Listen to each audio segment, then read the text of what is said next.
Niin, tämä V-niminen teos koostuu 300 nuolesta. Ne on kerätty 4 kuukauden aikana ympäri Eurooppaa viime kesänä ja alkukesästä.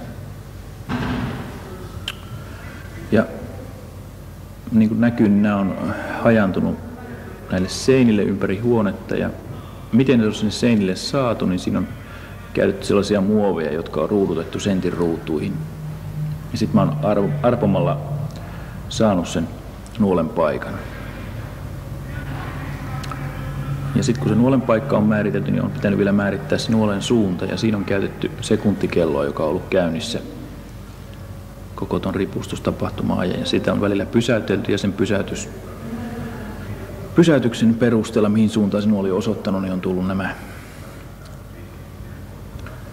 erilaiset suunnat 1–60.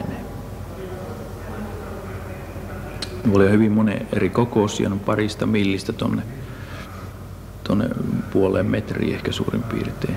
Just nuo liikennemerkin nuolet on niitä suurimpia.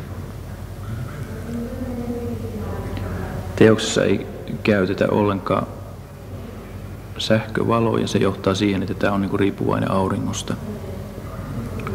Siis tästä ulkovalosta ja mahdollisista efekteistä, mitä esimerkiksi tässä tapauksessa, kun tämä on kadun vieressä ja tuo ikkuna on hurja avonainen, niin sieltä tulee myöskin tietysti illalla auteenvaloja ja muita, mutta niitä mä en halua estää.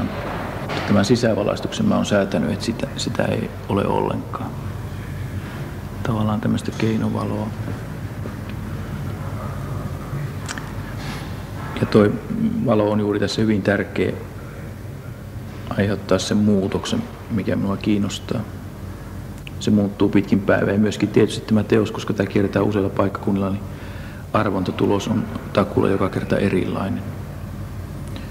Eli nuolien paikat vaihtuu ja nuolien suunnat vaihtuu. Nuolien määrä mä pyrin pitämään tänne 300 kappaleita.